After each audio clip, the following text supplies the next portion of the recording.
दिन का काम रात वर्सेस रात का काम करने वाला ससुराल। हम सब ने देखा है, सुबह 5 से 6 बजे अलार्म बजता है, लोग उठते हैं, पार्क में टहलते हैं, योगा करते हैं और समय पर नाश्ता भी करते हैं। लेकिन इस अपार्टमेंट की तीसरी मंजिल पर एक परिवार ऐसा भी रहता है जो दिन का काम रात को और रात का काम दिन में करता है।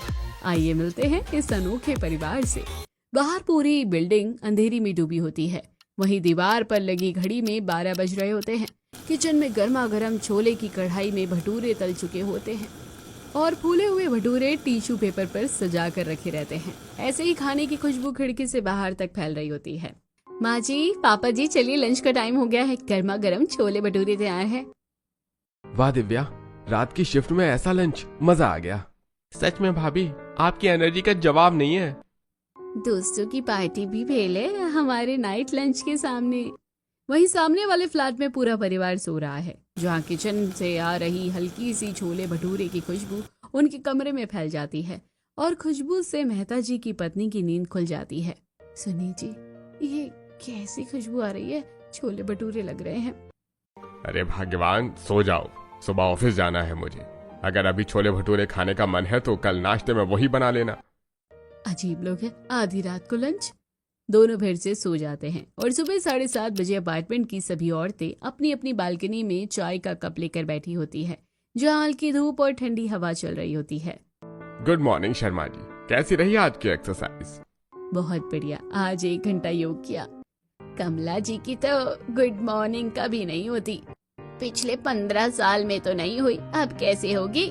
सभी औरतें हंस पड़ती है और फिर अगले दिन शाम को अपार्टमेंट की सीढ़ियों में हल्की रोशनी चल रही होती है, जहां कमला देवी हाथ में छोटे छोटे गुलाबी इनविटेशन कार्ड लेकर एक एक फ्लैट की घंटी बजा रही होती है। बहन जी, आज हमारी प्रियंका का बर्थडे है, आप जरूर आइएगा, हम रात 11 बजे केक काटेंगे। अच्छा, 11 बजे? ठीक है बहन जी, आ जाएंगे। ऐसे ही कमला देवी प्रियंका के बर्थडे का इनविटेशन अपने मोहल्ले में कुछ औरतों को दे देती है और खुश होकर घर लौट आती है। ऐसे ही कुछ समय बीतता है। रात के 10:55 बज रहे हैं। हॉल रंगीन गुब्बारों और लाइटों से सजा होता है। टेबल पर बड़ा सा केक और हैप्पी बर्थडे प्रियंका लिखा हुआ बैनर लगा होता है। वहीं मुकुल और राघव मोमबत्तियां ठीक कर रहे होते हैं और दिव्या स्नैक्स सजा रही होती है, लेकिन वहीं नेहा चुपचाप दरवाजे की तरफ देख रही होती है। ऐसे ही घड़ी में 11 बजते हैं। मम्मी, कोई भी आया नहीं अभी तक। आते होंगे बेटा, थोड़ा इंतजार कर लेते हैं। ऐसे ही 5-10 मिनट बीतता है और पूरा अपार्टमेंट शांत। ज्यादातर घरों की लाइट बंद रहती है। मेहता परिवार के घर में भी लाइट बंद हो चुकी होती है और मेहता आंटी बिस्तर पर लेटी होती है। इतनी रात को कौन जाएगा? बर्थडे है तो क्या, कल सुबह ऑफिस भी तो जाना है। अरे छोड़ो भी, कौन 11 बजे केक काटता है? दोनों सो जाते हैं। ऐसे ही 11:30 बज चुके होते हैं और हॉल के सन्नाटे में प्रियंका की उदासी। मम्मी, कोई भी नहीं आया मेरे बर्थडे पर। अरे पगली, हम सब तो है ना, हमारा परिवार ही काफी है। अरे चलो चलो, सब लोग अपनी राजकुमारी के लिए जोरदार तालियां बजाओ। प्रियंका, विश मांगो और केक काटो। फिर सभी प्रियंका के लिए बर्थडे सॉन्ग गाते हैं और प्रियंका की मोमबत्ती बुझाते ही सभी तालियां बजाने लगते हैं। ऐसे ही अगली दोपहर लगभग 12 बजे कुछ रिश्तेदार बिना बताए मिलने आ जाते हैं। दरवाजे की घंटी बजती है, ट्रिन ट्रिन। 1 बार, 2 बार, 5-6 बार लगातार बेल बजती है, लेकिन कोई दरवाजा नहीं खोलता। अंदर पूरा परिवार गहरी नींद में सो रहा होता है। लगता है सो रहे हैं। हाँ, हमने ही गलती कर दी, सोचा था मिलते हुए चलते हैं। छोड़ो, गलत टाइम पर आ गए। फिर दोनों वापस चले जाते हैं और अगली सुबह 7 बजे दूध वाला सभी फ्लैट्स में दूध दे रहा होता है। वहीं दूध वाला कमला देवी के घर की भी बेल बजाता है, लेकिन कोई जवाब नहीं देता। अरे भाई, रहने दे, फालतू में क्यों मेहनत कर रहा है, हमें दूध दे जल्दी से और जा यहाँ से, ये लोग नहीं उठने वाले। फिर दूध वाला आगे बढ़ जाता है। ऐसे ही रात के 12:30 बजे कमला देवी के घर में लंच खत्म हो जाता है, जिसके बाद रसोई समेटकर दिव्या अपने कमरे में चली जाती है और राघव बालकनी में खड़ा मोबाइल कान में लगाए मुस्कुरा रहा होता है। हेलो नेहा, खाना खा लिया तुमने? हाँ राघव, 9 बजे ही डिनर कर लिया था, अब मैं सोने जा रही हूँ। तुम्हें पता है ना, मेरी स्लीप साइकिल बिल्कुल फिक्स रहती है। अरे इतनी भी जल्दी सोने की क्या जरूरत है, थोड़ी देर और बात कर लेते हैं।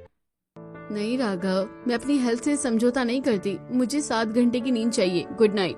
नेहा फोन काट देती है। राघव कुछ पल मोबाइल को देखता रहता है, फिर अंदर चला जाता है। और फिर सुबह 7 बजे नेहा पार्क में एक्सरसाइज के बाद वो मुस्कुराते हुए राघव को कॉल करती है। ट्रेन ट्रेन फोन बजता रहता है और राघव गहरी नींद में पर्दे बंद करके अंधेरे में सो रहा होता है। नेहा कॉल काट देती है। अजीब है, रात को तो जगाए रखता है और सुबह फोन भी नहीं उठाता। उसी रात 1 बजे राघव फिर नेहा को फोन करता है। तुम्हारा क्या रूटीन है राघव? पूरी रात मुझे जगा कर रखते हो और जब मैं सुबह फोन करती हूँ तो उठाते तक नहीं। अरे ऐसा कुछ नहीं है यार, बस थोड़ा काम का प्रेशर है इन दिनों। काम का प्रेशर या कुछ और? अरे पागल, तुम ही मेरी सबसे बड़ी प्रायोरिटी हो। नेहा चुप हो जाती है, लेकिन उसके चेहरे पर हल्की चिंता होती है। और फिर अगले दिन शाम को एक शांत कैफे में हल्की म्यूजिक में नेहा और राघव आमने सामने बैठे होते हैं। राघव, हमारे रिलेशनशिप को 5 साल हो गए हैं। कॉलेज से शुरू हुआ था ये सफर। अब मुझे लगता है हमें इसे नेक्स्ट स्टेज पर ले जाना चाहिए। हाँ नेहा, मैं भी यही सोच रहा था।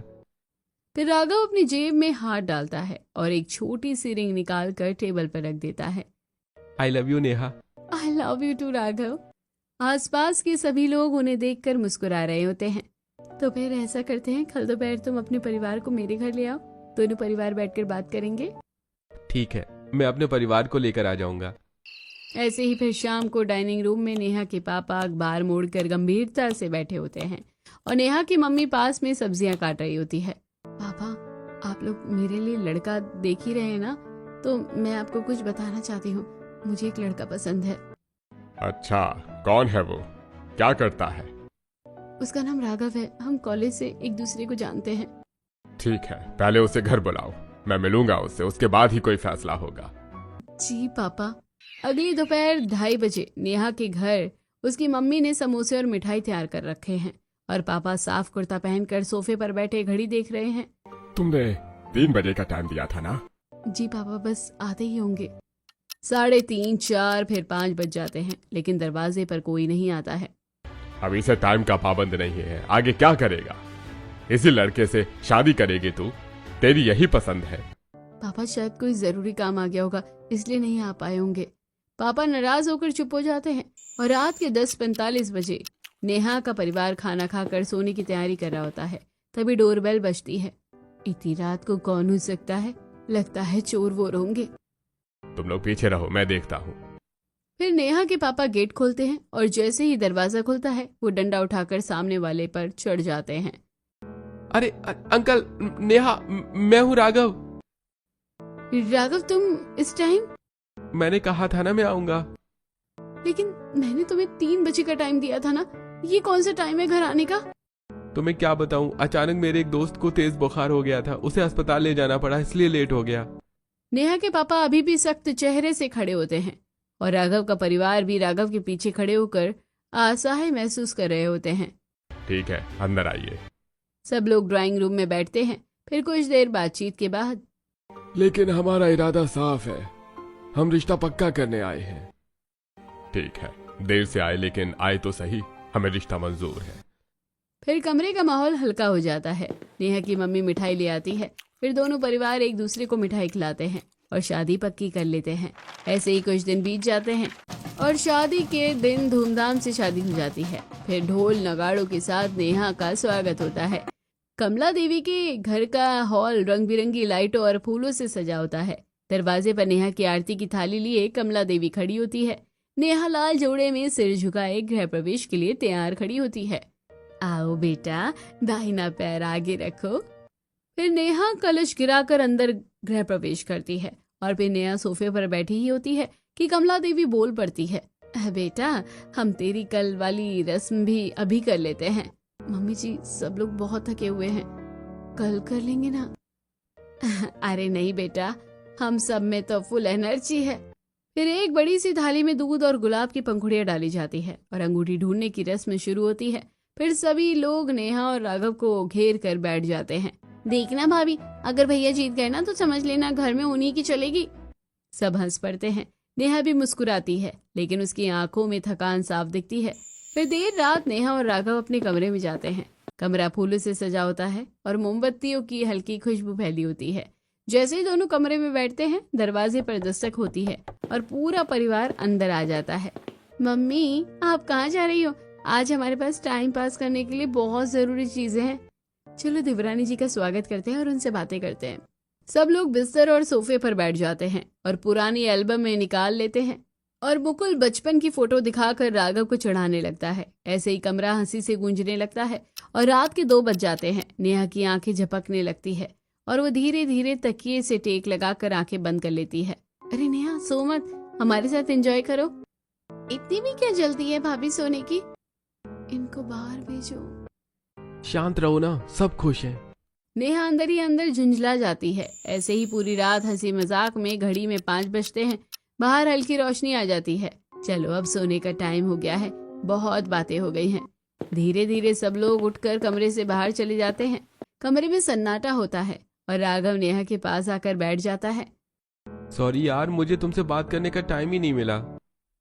वो नेहा के बाल पीछे करता है। अब याद आई है मेरी, जब से कह रही थी मुझे सोना है, तब तो तुम अपने परिवार के साथ हंसने में लगे हुए थे। अरे वो सब तो बस। पूरी रात तो तुमने हंसने में निकाल दी और अब लवी डवी बातें। ठीक है, जब तुम बात नहीं कर रही हो तो मैं सो रहा हूँ। राघव करवट लेकर सो जाता है। नेहा की आंखों में नींद तो होती है लेकिन मन में उथल पुथल भी। वो धीरे से उठती है जहाँ सुबह की हल्की धूप खिड़की से अंदर आ रही होती है। फिर नेहा बाथरूम में जाकर नहा धोकर आती है और तैयार होकर रसोई में चली जाती है। और नेहा पूरे मन से नाश्ते में आलू के पराठे, दही चटनी और चाय बनाती है। वो सब कुछ सजाकर डाइनिंग टेबल पर रख देती है। घड़ी में सुबह के 9 बज रहे होते हैं। नेहा कुर्सी पर बैठकर सबका इंतजार करती है। 10-11 बज जाते हैं लेकिन पूरे घर में सन्नाटा होता है। अजीब है, पूरी रात तो सबने मिलकर मुझे परेशान किया और अब कोई उठने का नाम नहीं ले रहा। नेहा एक एक की कमरे के बाहर जाकर झांकती है। सब गहरी नींद में होते हैं। फिर नेहा वापस रसोई में आकर बैठ जाती है। ऐसे ही घड़ी की सुइयां घूमते घूमते शाम के 5 बजा देती है। नेहा रसोई में चाय बना रही होती है, तभी एक एक करके कमरे के दरवाजे खुलने लगते हैं। पहले दिव्या, फिर प्रियंका, फिर कमला देवी, सब उबासी लेते हुए बाहर आते हैं। बेटा हमारे लिए नाश्ता बना दो। मम्मी जी अब तो डिनर का टाइम है। अरे बेटा हमारा तो दिन अभी शुरू हुआ है। तुम अतरंगी ससुराल में आई हो, यहाँ सब दिन का काम रात में और रात का काम दिन में करते हैं। Welcome to night shift family भाभी। सब हंस पड़ते हैं। नेहा का चेहरा उतर जाता है। चलो नेहा, हम दोनों मिलकर ब्रेकफास्ट बनाते हैं। फिर नेहा और दिव्या रसोई में लग जाते हैं और रात के खाने में भारी नाश्ता तैयार होता है। छोले, पूरी, हलवा। सब लोग टेबल पर बैठकर हंसी मजाक करते हुए खाते हैं। घड़ी में 10 बजते हैं और नेहा की आंखें झपकने लगती हैं और सिर भारी होने लगता है। मम्मी जी मैं तो सोने जा रही हूँ, आप लोग खाते रहिए। नहीं बेटा, अब तो तुझे इसी घर के माहौल में ढलना होगा। कल शादी थी, पूरी रात सो नहीं पाई, सुबह से उठी भी हुई हूँ। ऐसे तो मेरी तबीयत खराब हो जाएगी। बेटा तुझे जागने की आदत हो जाएगी, हम सब भी तो ऐसे ही रहते हैं। नेहा की आंखों में आंसू आ जाते हैं। नेहा और दिव्या को फिर से रसोई में जाना पड़ता है। इस बार डिनर के लिए सब्जी, दाल, रोटी बनती है और रात के 4 बजे सब लोग डिनर करते हैं। नेहा का सिर दर्द से फटा जा रहा था। फिर सब लोग हंसते बोलते हैं अपने कमरों में सोने चले जाते हैं। सुबह की रोशनी फिर से कमरे में आती है। पूरा घर सो चुका होता है लेकिन नेहा की नींद उड़ चुकी होती है। वो बिस्तर पर बैठकर अपना सिर पकड़ लेती है। ऐसे तो मैं पागल हो जाऊंगी। लगातार 3-4 दिन तक नेहा घर वालों का उल्टा पुल्टा रूटीन निभाने की कोशिश करती है। रात को चहल पहल और दिन भर सन्नाटा। उसकी आंखों के नीचे काले घेरे गहराने लगते हैं। आंखें सूजकर मोटी मोटी हो जाती है। फिर रात के करीब 1:30 बजे डोरबेल बजती है। नेहा चौंक जाती है और दरवाजा खोलकर देखती है। दूध वाला केन लेकर खड़ा होता है। नेहा हैरान होकर देखती है और फिर किचन से बर्तन लाकर नेहा दूध ले लेती है और किचन में रखकर जैसे ही कमरे की तरफ जाती है वो देखती है कि प्रियंका ऑफिस बैग लेकर तैयार हो रही होती है। तुम इतनी रात को कहाँ जा रही हो? भाभी मेरी नाइट शिफ्ट है, 3 बजे रिपोर्ट करना होता है।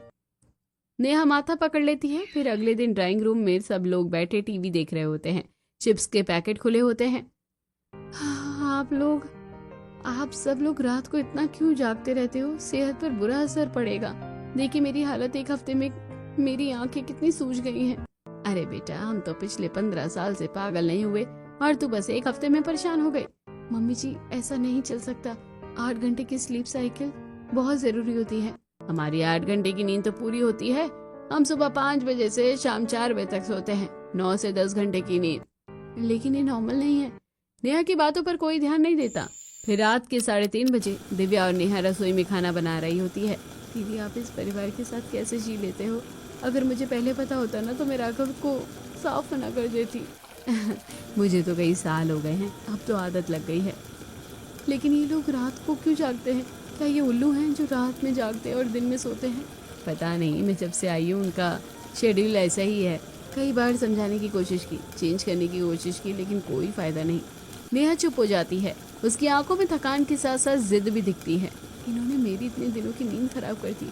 अब मैं इन्हें बताऊंगी रात में सोना क्या होता है। अगर मैंने इनका शेड्यूल ठीक नहीं किया तो मेरा नाम भी नेहा नहीं। नेहा अपनी आंखों के नीचे के काले घेरे, सिरदर्द, चिड़चिड़ापन, इन सब से तंग आकर तय करती है अब तो कुछ करना ही होगा। फिर रात के 12:30 बजे ड्राइंग रूम में रंग बिरंगी लाइटें जल रही होती हैं। डीजे स्पीकर फुल वॉल्यूम पर, कमला देवी ट्रेडमिल पर और मुकुल पुशअप कर रहा होता है। दिव्या स्ट्रेचिंग कर रही होती है। मम्मी आज वाला प्लेलिस्ट तो कमाल का है ये। फिर नेहा धीरे से म्यूजिक सिस्टम के पीछे झुकती है और तार को काट देती है। अचानक म्यूजिक बंद होते ही सब लोग रुक जाते हैं। अरे क्या हुआ? अरे ये तो चल ही नहीं रहा। बेटा खराब हो गया है क्या? मैं इलेक्ट्रिशियन को फोन करता हूँ। राघव इलेक्ट्रिशियन को कॉल करता है, लेकिन कोई कॉल नहीं उठाता। 12 बजे कौन सा इलेक्ट्रिशियन आएगा? अब तो बंद कर दो, ये सब सोने की कोशिश करो। अरे इतनी जल्दी क्यों सोए? चलो मम्मी, मैं फोन में गाने चला देता हूँ। मोबाइल स्पीकर से फिर म्यूजिक बजने लगता है और फिर नेहा सिर पकड़ लेती है। फिर अगली रात नेहा नया प्लान बनाकर चुपके से जाकर एम्बेसी का प्लग निकाल देती है। पूरा घर अंधेरे में डूब जाता है। अरे ये क्या हुआ? मम्मी लाइट चली गई। अब देखती हूँ बिना लाइट के कैसे जागोगे। फिर मुकुल टॉर्च लेकर मेन बोर्ड चेक करने जाता है और अरे लगता है बड़ा फॉल्ट है। कमला देवी बाहर जाकर 2 घरों की बेल बजाती है, जिससे अंदर से पड़ोसी परेशान होकर चिल्लाते हैं, सो जाओ चुपचाप, खुद तो रात को सोते नहीं हो, हमारी नींद भी हराम कर रखी है। छोड़ बेटा, इतनी रात को कुछ नहीं हो सकता। दिव्या और प्रियंका कैंडल जला देंगी। मम्मी अब तो कैंडल से ही काम चलाना पड़ेगा। फिर सभी कैंडल की लाइट में ही एक्सरसाइज शुरू कर देते हैं। तीसरी रात नेहा पूरी तरह जिद पर आ चुकी होती है। अगर टेक्नोलॉजी बंद कर दी जाए तो शायद ये लोग मजबूर हो जाएं और सो जाएं। रात के 1 बजे डाइनिंग रूम में मुकुल और राघव लैपटॉप खोलकर नाइट शिफ्ट का काम कर रहे होते हैं। प्रियंका हेडफोन लगाकर ऑफिस की मीटिंग में होती है। कमला देवी और मोहन जी मोबाइल पर भजन सुन रहे होते हैं। तभी नेहा चुपचाप वाईफाई राउटर के पास जाती है, धीरे से डेटा केबल निकालती है, गुस्से में उसे मोड़कर फिर से जबरदस्ती पोर्ट में घुसा देती है, जिससे राउटर की लाइट्स बंद हो जाती है। जब नेट ही नहीं होगा तो काम कैसे करोगे, और काम नहीं होगा तो सब सो जाएंगे। कितना आसान है। अरे इंटरनेट चला गया। छोटी जरा देखना जाकर वाईफाई क्यों नहीं चल रहा है। प्रियंका राउटर को घुमाती है, फिर भी कुछ नहीं दिखता। अरे तू हट जा, तुझे कुछ नहीं पता। इतना पढ़ लिख कर भी बेकार ही रह गई। अरे इसकी डेटा केबल तो टूटी हुई है। इंजीनियर साहब अब बताओ, आपने ठीक कर दिया क्या? अरे छोड़ो ना यार, मैं फोन का नेट चला रहा हूँ, उससे काम कर लो। सब लोग अपने अपने फोन का डेटा ऑन कर लेते हैं और लैपटॉप चलाने लगते हैं। भजन फिर बजने लगते हैं। हंसी मजाक की बोर्ड की टकटक, पूरा घर फिर से जाग उठता है। नेहा कमरे में लेटी होती है और शोर शुरू। वो चिढ़कर उठकर बैठ जाती है। ये भगवान, ये परिवार है या उल्लुओं की दुनिया? मैं कहाँ आकर फंस गई हूँ। वो तकिया कान पर रख लेती है। अगली रात, नेहा बेटा आ जाओ खाना बनाने, सबको भूख लगी है। नेहा कमरे से बाहर आती है, आंखें लाल, चेहरा गुस्से से भरा हुआ। मैं कोई खाना नहीं बनाने वाली। सब लोग चौंक जाते हैं। क्या मतलब? जब आप लोग मुझे रात को सोने नहीं दोगे तो मैं इतनी रात को उठकर आप लोगों के लिए खाना नहीं बनाऊंगी। दिव्या चुपचाप अकेली रसोई में चली जाती है और खाना बनाने लगती है। आजकल की बहुएं ऐसे ही हो रही है, दूसरे के घर जाकर बिल्कुल एडजस्ट नहीं करती है। एडजस्ट? अगर आपका जैसा साइको शेड्यूल हो तो कोई भी लड़की एडजस्ट नहीं करेगी। इतना कहकर नेहा वहां से चली जाती है। झगड़े के बाद नेहा कुछ दिनों के लिए अपने मायके चली जाती है। पहली ही रात 8 बजे खाना, 10 बजे बिस्तर और कुछ ही पलों में गहरी नींद। सुबह सूरज की रोशनी खिड़की से अंदर आती है। नेहा बिना अलार्म के उठती है और चेहरे पर सुकून। रसोई में उसकी माँ चाय बना रही होती है। मम्मी, यहाँ कितनी अच्छी नींद आती है, मैं आपको बता नहीं सकती। वहाँ तो मैं पागल हो जाती हूँ। बेटा, ससुराल नया होता है, आदतें अलग होती हैं, समझने की कोशिश कर। क्या पता उनकी आदत भी बदल जाए। मम्मी, वो कोई आदत नहीं है, बीमारी है, रात को ना सोने की बीमारी। सच में मुझे लगता है वो लोग धीरे धीरे पागल हो रहे हैं। बस बस बेटा, अपने ससुराल के बारे में ऐसे नहीं बोलते। घर को तोड़ना आसान होता है, बनाना मुश्किल। नेहा चुप हो जाती है और कुछ दिन चैन की नींद लेने के बाद नेहा वापस ससुराल लौट आती है। इस बार उसके चेहरे पर गुस्सा नहीं, एक प्लान था। आज तो मैं सबको सुलाकर ही मानूंगी। रात को नेहा रसोई में तेजी से काम कर रही होती है और समय से पहले ही खाना बनाकर तैयार करके सबको डाइनिंग टेबल पर परोस देती है। डाइनिंग टेबल पर सब हैरान होते हैं। क्या बात है नेहा, आज तो तू सबसे बड़े प्यार से बात कर रही है और इतनी जल्दी खाना भी बना दिया। कुछ नहीं मम्मी जी, बस मेरी ही गलती थी। मैं ही हर वक्त आप लोगों को डांटती रहती थी। आज तो मौसम बदला बदला लग रहा है। सब लोग आराम से खाना खाते हैं। खाना खत्म होते ही सब लोग उठने लगते हैं। आज आप सबके लिए मैंने कुछ स्पेशल बनाया है। सब रुक जाते हैं। क्या बनाया है बेटा? नेहा रसोई में ट्रे लेकर आती है जहाँ गिलास में गर्म हल्दी वाला दूध होता है। ये लीजिए सबके लिए हेल्दी ड्रिंक, रात में बहुत अच्छा होता है। भाभी आज कुछ ज्यादा ही ख्याल रख रही हो। भाभी आज कुछ ज्यादा ही ख्याल रख रही हो। नेहा मुस्कुरा देती है और सभी लोग दूध पी लेते हैं।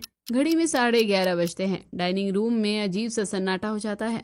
आज ना कोई डीजे, ना एक्सरसाइज, ना भजन। अजीब है, आज नींद सी आ रही है। मम्मी मुझे नींद आ रही है। कमला देवी भी आंखें मलने लगती है। आज ये सबको क्या हो रहा है? अब समझ आएगा सुकून की नींद क्या होती है। कई सालों बाद उस घर में पहली बार सूरज की किरणें खिड़की से अंदर आ रही होती है। घड़ी में सुबह के 8 बजते हैं और पूरा परिवार अनजाने में ही रात भर में सो चुका होता है। और डाइनिंग रूम में सबसे पहले मुकुल बाहर आता है, सिर पकड़कर। उफ, सर क्यों फट रहा है? मेरा तो पूरा बदन दर्द कर रहा है, जैसे किसी ने पीट दिया हो। ये धूप इतनी तेज क्यों लग रही है? आंखों में जलन हो रही है। अरे राम, ये क्या हो गया? मैं कैसी नींद आई आप सब लोगों को? मुझे तो लग रहा था कि तू कुछ गड़बड़ कर रही है। तू हमें क्यों परेशान कर रही है? सच बताना नेहा, खाने में क्या मिलाया था? दीदी मैंने तो बस नींद की हल्की सी गोली मिला दी थी। सब लोग चौंक जाते हैं। हिम्मत कैसे की? तू हमारे शेड्यूल को क्यों खराब कर रही है? मम्मी ये कोई शेड्यूल नहीं है, ये बीमारी पैदा करने वाले कारण है। रात को ना सोना, दिन में खुद को बंद कर लेना, ये नॉर्मल नहीं है। हमारे साथ ऐसा मत कर बहू, हम तेरे आगे हाथ जोड़ते हैं, हमें मत बदल। ऐसी क्या बात है मम्मी जी जिसकी वजह से आप लोग रात को नहीं सोते? मुझे भी जानना है। पुरानी बातें हैं, छोड़ दे। नहीं, अब मुझे जानना है, वरना देख लेना मैं अपने घर चली जाऊंगी और आप लोगों को चैन से सोने भी नहीं दूंगी। रात को सुलाऊंगी, दिन में उठाऊंगी। कमरा सन्नाटे में डूब जाता है और कमला देवी की आंखें भर जाती है। वो सोफे पर बैठ जाती है। मोहन जी गहरी सांस लेते हैं। अरे रहने दे बहू, गड़े मुर्दे मत उखाड़, जैसे चल रहा है चलने दे। नहीं पापा, मुझे भी जानना है। मैंने कितनी बार कोशिश की पर कभी कुछ नहीं बताया गया। आज मौका मिला है तो मैं भी जानना चाहती हूँ। हाँ पापा, हम आपके बच्चे हैं। इतने सालों से हम भी यही रूटीन जी रहे हैं, पर असली वजह कभी नहीं जानी। पूरा परिवार अब कमला देवी और मोहन की तरफ देख रहा है। कमला देवी की आंखों में आंसू आ जाते हैं। 15 साल पहले चारों बच्चे बहुत छोटे थे। सबसे छोटा बेटा बस 6 महीने का था। मोहल्ले में एक औरत घूमती रहती थी। सब उसे दाई माँ कहते थे। अजीब सी आंखें, बिखरे बाल और चेहरे पर रहस्यमयी मुस्कान। उसकी नजर हमेशा कमला के छोटे बच्चे पर ही टिकी रहती थी। एक दिन दोपहर के समय कमला आंगन में बच्चों के साथ बैठी होती है और दाई माँ पास आकर मुस्कुराती है। कैसा है मेरा बच्चा? अच्छा है, पर दीजिए मुझे। दाई माँ बच्चे को कसकर पकड़ लेती है। उसकी आंखों में अजीब सी चमक थी। बहुत अच्छा, बहुत अच्छा। कमला बच्चे को छुड़ाने की कोशिश करती है पर दाई माँ कुछ पल तक उसे पकड़े रहती है। फिर डरावनी नजर से कमला को देखती है।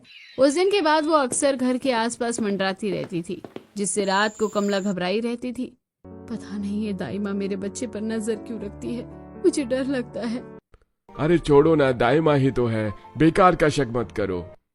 कमला फिर भी मन ही मन डर के रहती थी। और एक दिन मोहन ऑफिस से देर से घर लौटने वाला होता है और रात के 9 बजे चारों बच्चे सो चुके होते हैं। जहाँ कमला रसोई में काम कर रही होती है, वहीं बाहर से दाई माँ चुपचाप घर में झांकती हुई दिखाई देती है। बच्चे अकेले सो रहे हैं। वो धीरे से अंदर आती है और सबसे छोटे बच्चे को गोद में उठाती है। मैं तो तेरी फिराक में बहुत दिनों से थी।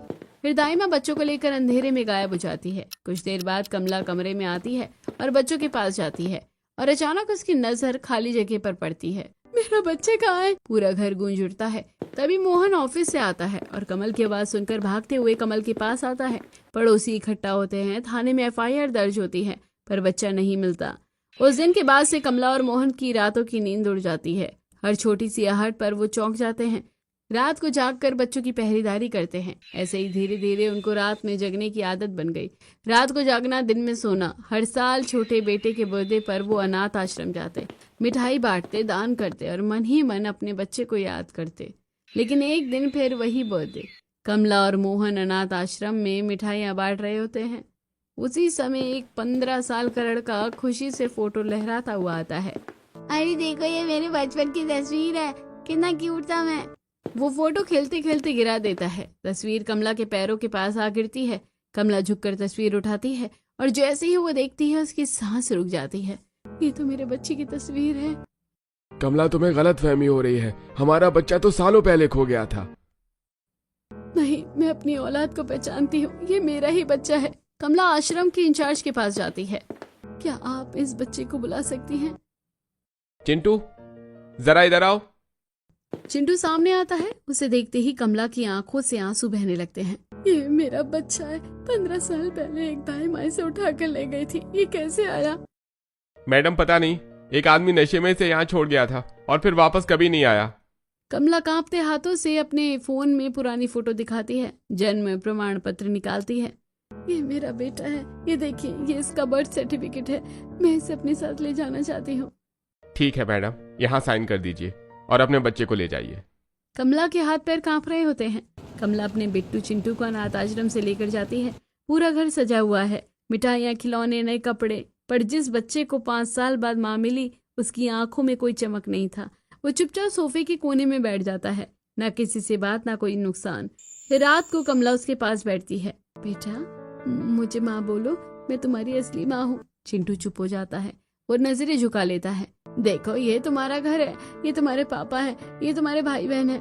चिंटू बिना कुछ कहे कमरे के कोने में चला जाता है। पूरा दिन वो अकेले बैठा रहता है और खाना भी छोड़ देता है। और एक दिन वो खड़ा होता है, लेकिन अचानक बेहोश होकर गिर पड़ता है। मेरा बच्चा! पूरा परिवार घबरा जाता है। उसे तुरंत डॉक्टर के पास ले जाया जाता है और डॉक्टर रिपोर्ट देखकर गंभीर हो जाते हैं। देखिए, आपके बच्चे को गहरा डिप्रेशन है और ये लास्ट स्टेज है। इसे ऐसे माहौल में रखना होगा जहां ये खुश रहे, लोगों से जुड़े, खाना अच्छे से खाए, वरना इसकी जान खतरे में पड़ सकती है। कमला के पैरों तले जमीन खिसक जाती है। फिर सभी घर लौटकर, कमला, हमें अपने बच्चे को छोड़ना होगा। क्या कह रहे हो? मैंने इसे जन्म दिया है, मैं अपने बच्चे को खुद से कैसे अलग कर दूं? इसका पूरा बचपन वहीं बीता है, वही उसका घर है। अगर तुम इसे जिंदा देखना चाहती हो तो इसे वहीं छोड़ना होगा। कमला रोते रोते सिर झुका लेती है। फिर अगले दिन कमला चिंटू को अनाथ आश्रम लेकर जाती है। कमला के हाथ कांप रहे होते हैं और आंखें सूजी हुई होती है। इसका जितना भी खर्च होगा हम उठाएंगे, इसे सबसे अच्छे स्कूल में डालिएगा। कमला आखिरी बार बेटे के सिर पर हाथ फेरती है। चिंटू बस चुपचाप खड़ा रहता है। कमला और मोहन फिर से अपने बच्चे को छोड़कर लौट आते हैं। कुछ महीने के बाद शाम को इंचार्ज का फोन आता है। कमला जी, एक बात बतानी थी। एक दाई माँ यहाँ अक्सर आपके बेटे से मिलने आती है, अभी भी यही है, आप आकर मिल सकती हैं। कमला और मोहन तुरंत अनाथ आश्रम पहुंचते हैं। वहीं वो दाई माँ चिंटू के सामने बैठी होती है। मोहन, ये वही दाई माँ है जिसने मेरे बच्चे को उठाया था। कमला को देखकर दाई माँ भागने की कोशिश करती है, पर मोहन उसे पकड़ लेता है। तुम्हारे पास 4 औलाद थी और मेरे पास एक भी नहीं। मैं तुम्हारे बच्चे से बहुत प्यार करती थी, इसलिए उठा लिया। लेकिन मेरा पति शराबी था, उसने एक नशे में इसे यहाँ छोड़ दिया। मैंने बहुत गुहार लगाई पर किसी ने मेरी बात नहीं मानी। मेरे पास कोई सबूत नहीं था कि ये मेरा बेटा है। ये बच्चा कभी तुम्हारा नहीं हो सकता, मैंने इसे जन्म दिया है। मैंने भी इसे अपने बेटे जैसा प्यार किया, आज भी मेरी जान बसती है इसमें। मोहन पुलिस को फोन मिलाते हैं। दाई माँ उनके पैरों में गिर जाती है। अब मुझे माफ कर दो, पुलिस को मत बुलाओ। मैंने अपना बच्चा भी खो दिया, अब जीवन भी खो दूंगी। रहने दो मोहन, लेकिन आज के बाद तुम मेरे बच्चे से कभी मिलने नहीं आओगी, वादा करो। वादा, मैं हमेशा के लिए चली जाऊंगी। इसके बाद से कमला रात में सोना बिल्कुल बंद कर देती है और कई दिनों तक उसकी आंखें मोटी और लाल हो जाती हैं। कमला, अगर ऐसे ही चलता रहा तो तुम बीमार हो जाओगी।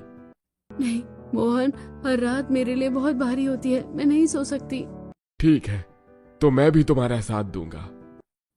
ये सब सुनकर नेहा की आंखों में आंसू आ जाते हैं। मम्मी, मैं आपका दर्द समझती हूँ। आपने जो सहा है वो कोई छोटी बात नहीं है, लेकिन इसका मतलब ये तो नहीं कि आप खुद को इतनी बड़ी सजा दे। रात रात भर जगना, दिन में खुद को बंद कर लेना, ये समाधान नहीं है। आज मेरे बेटे का फिर से जन्मदिन है।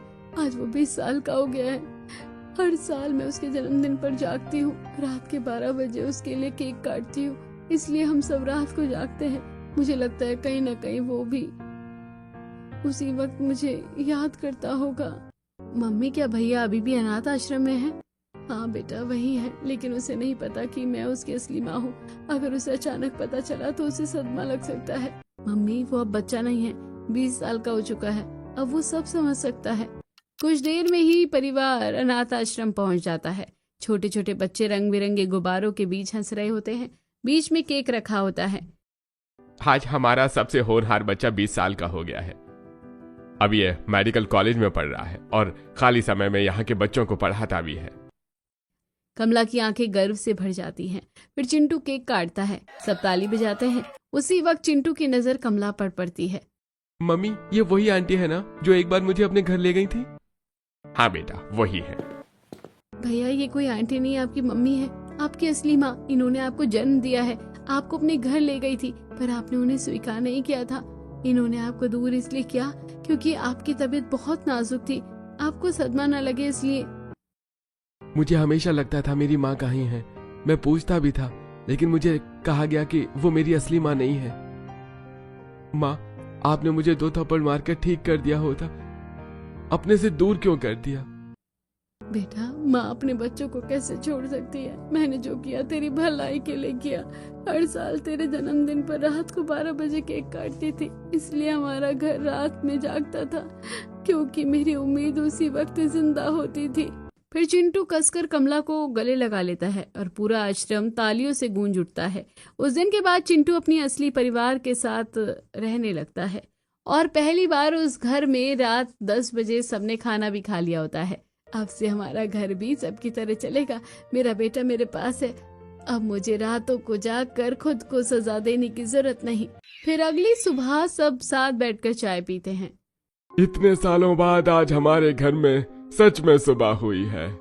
नेहा संतोष से सबको देख रही होती है और फिर सब रात में सोने लगते हैं और दिन में जागने लगते हैं। तो बताइए, क्या आपको भी कभी दिन में ज्यादा नींद आती है और रात में जागने का मन करता है? क्या आपने कभी किसी दर्द को छुपाने के लिए अपनी आदतें बदली है? कमेंट में जरूर बताइएगा।